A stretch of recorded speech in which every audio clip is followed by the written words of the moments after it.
there seems to be hope for Lebanon. Is that possible? Yes. Something positive is happening in Lebanon, and you need to know about it. Hi, this is Joel Rosenberg, founder and editor-in-chief of all Arab news as well as all Israel news, and this is a story that involves both Lebanon and Israel. On Friday, January 9th, the Lebanese parliament voted to elect a new president. Now, why is that important? Well, it's important because, for several reasons. One, it's important because Lebanon has not had a president for a year and a half. It has tried 13 times to elect a president. Again, the people of Lebanon don't elect a president in their system. This is elected by the members of the parliament. And so 13 times they've tried, and 13 times they've failed until now. Now, every other time, the battle was over whether an Iranian regime and a Hezbollah regime puppet was going to become the president or not. And the parliament was deadlocked because there are people inside the parliament that, sort of want to give Iran and Hezbollah whatever they want, and others like, no, we're not doing that. And it was a huge deadlock, and they couldn't come to an agreement. So what's happened? The entire dynamic in Lebanon has changed, right?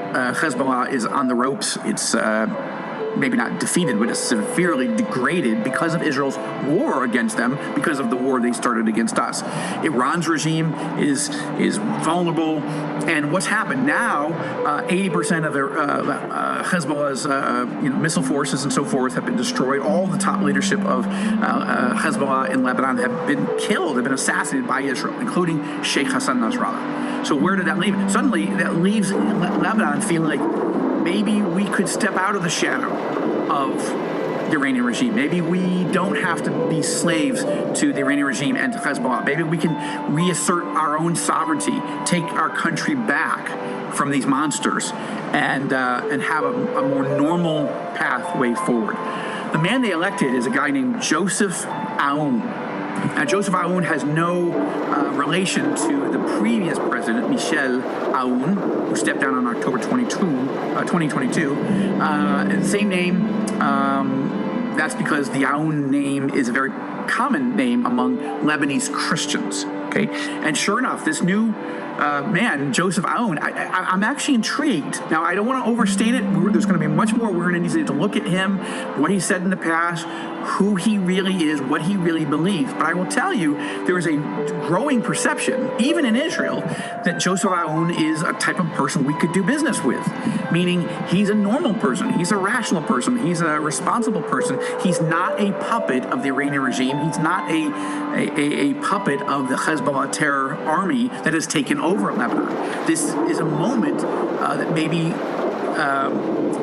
Lebanon and the Lebanese people can step out of the horrific shadow of Iran and Hezbollah. Now, just a couple last thoughts here, and we'll be doing more, again, coverage on all Arab news, all Israel news, but I actually think it's possible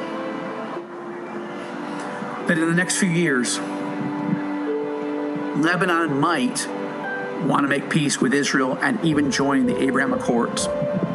Now, I'm not saying that as a prediction. I'm saying I think that's where the Lebanese people want to go. Not because they love Israel, but because they don't want to be at war.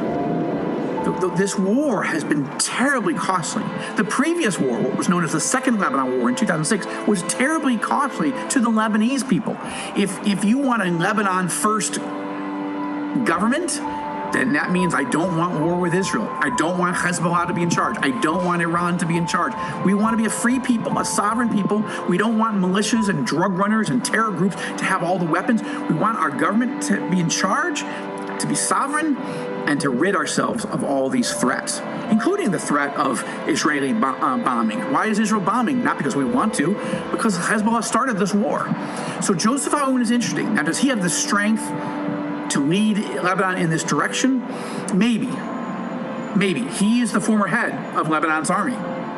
So he's a military man. He didn't run for president. He hasn't been part of these 13 rounds. He did not want to be the president. But he became the consensus candidate because he's not under Iran's thumb. He's not under Hezbollah's thumb, and he wasn't one of these other candidates that were desperately wanted the job and that nobody could agree on. he's a consensus candidate. And some of the things that he has just said in recent days, as he sort of began speaking to the nation, have been very encouraging. Talking about that the government of Lebanon needs to have the monopoly on all arms. Why does he say that? Because he means that Hezbollah shouldn't even have any arms, right? You don't want a country where the terrorists and the drug runners and the mafias have all the weapons and the government is weak and under their thumb. No. So he wants to change that. Will it be easy? It will not be easy. Lebanon is a basket case economically, politically. But we want to pray for Lebanon. We want to pray for the Lebanese people. We want them to emerge out of this darkness. Now, long-term, biblically, prophetically, Lebanon has got a lot of dark days ahead of it. That's another video for another article for another day. We'll talk about Lebanon and Bible prophecy.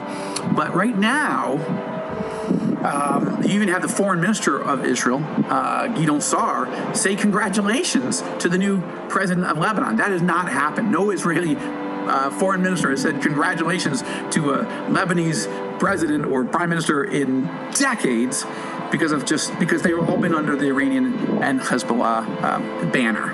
And but that's a change. It's a big change. It's an important change. It's one you need to know about.